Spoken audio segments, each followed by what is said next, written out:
The best motivational advice that I ever received came from my sister. And I think it was a couple months after I had left my abusive ex husband. And I was broke and frustrated and trying to rebuild me and my kids' lives. And I don't even remember what I was venting to her about. If you guys think I'm horrible, my sister's an absolute fucking nightmare. But she paused after letting me vent. And she said, "You know what? Sometimes you just gotta barrel through the bullshit." Meaning, yeah, I get it.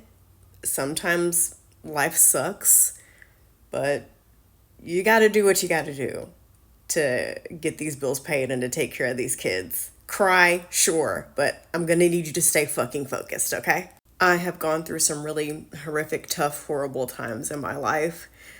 And I've had breakdowns and I've cried and I've called people and I have had vent sessions and I've gone to therapy and prayed and meditated and I've done all the things. And then there's always this point where I'm like, okay, what the fuck do I need to do to get out of this shit? And I would love to tell women who are leaving abusive situations that your life is going to now be easier and everything's going to come together and your ex is going to leave you alone and everything is just going to be beautiful and you're going to just love every second of it. And I would be a fucking lying bitch if I said any of that shit to you. There is a possibility that it's going to be extremely difficult and gut wrenching and traumatizing and heartbreaking. And for a lot of women, leaving is just the first part of it. And it's not the end of the harassment that you'll get from your ex. You're not going to leave and step into a 6-figure job and live in a mansion. You might have to struggle and sign up for assistance and beg and borrow from those closest to you. You might cry, you might feel lonely, you might have times when you are embarrassed and you are humbled, but just, I don't know, guys. All I can say is just take it day by day. I just kept waking up. That's all I did. And I would handle each day. That's because that's all I could do. It's another reason why I tell people don't be in such a rush to have kids, because having gone through that, don't get me wrong, I love my children. But it was frustrating to have the weight of the world on your shoulder. Me worrying about their welfare was a big part of the reason that I didn't leave sooner. And it added to a lot of the worry once I left, because there were times when, I hate to admit this, but they had to wear clothes that were too small because I couldn't afford to get anything else. There were times when, they couldn't do the book fair and all the fun things. And to this day, please don't tell me to forgive myself and all that shit. Just let me feel this. There are times when I feel like a horrible parent because I wasn't able to give them those moments in school. There was a time when I couldn't afford to pay my daughter's school lunch balance and she had to eat cheese sandwiches at school. And I remember her coming home and telling me that and just feeling like a fucking loser. But day by day, day by day, day by day, I went through those humbling experiences. One thing about me is I'm going to ask for help and I'm going to ask questions and I'm going to do what I need to do. And because I have a big mouth, I was able to get everything that I needed legally. Calm down. And we got through those tough times. And now we're at a very much different place now. But it took years. As a matter of fact, my credit just like within the last 2 years just started to recover and see the light of day and see some positivity.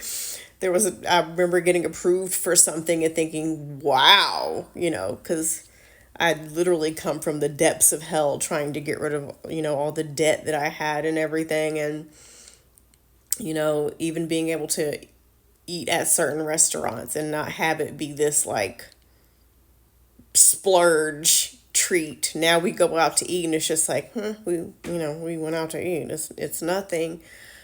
But I keep my food stamp card in my wallet because I never want to forget any of what I've gone through. I never want to forget that. And it keeps me focused to not, even in dating, I don't want to get myself in a situation where I'm back there again. So I carefully vet guys. I will not be financially dependent on a guy. And everybody's, torn up about that and they think their man is amazing.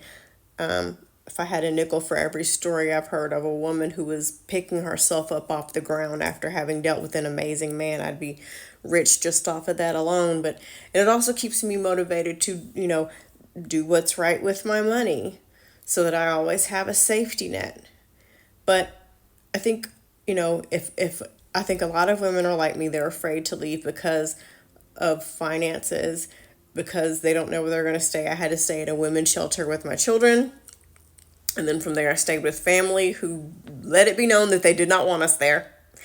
So it was a very uncomfortable stay. And from there, I rebuilt my life. As much as I would like to say that it was easy, it was not. And I don't want to lie to you and have you expect that it's going to be a Hallmark movie with a happy ending. And my abusive ex-husband still will find every opportunity to say, he'll find ways to say something stupid. And I don't even be talking to him like that. So, harassment doesn't end. There were years when I went through the legal system because he would take me to court to try to say I was an unfit parent. He took me to court so much that he wound up running out of money. I got a lawyer through the state. But he took me to court until he ran out of money. And I remember his lawyer sending a letter to my lawyer saying, hey, he hasn't paid his bill, so I'm no longer representing him. But it was hard. For several years of my life, leaving just solved one problem. I'm going to be honest with y'all. But again, I just kept waking up and just, dealing with what I could. If I needed an extension on a bill, I'd make that call. If I had to borrow money, I'd make that call, just doing what I had to do to keep a roof over me and my kids' heads and to make sure that we ate. It wasn't fun. It wasn't. I'm not gonna lie to you. Not. And I totally understand why a lot of women would rather stay than leave because it's not glamorous. Definitely wasn't for me. But I didn't see it then. But looking back, I'm so proud of myself for taking that step, as much shit as I went through. And I've really come a long way. I really have. And there were days when I didn't even want to be alive anymore, quite honestly. But here I am. It took years. It wasn't an overnight thing, straightening my life out. So you can take that two ways. One, take your time to vet these men. I get it. Some men change after marriage and after childbirth, but just vet as much as you possibly can. Two, I said there's only two things. I'm going to do more. Two, don't be in a rush to have kids, because if you are in a horrible situation, having kids is going to weigh a lot on your decision to leave and how quickly you leave and your ability to leave, because you're going to worry about how you're going to take care of them. And the next thing, don't be financially dependent on a man. Please, God, no. Find something to do. Save some money. Have your own fucking bank account.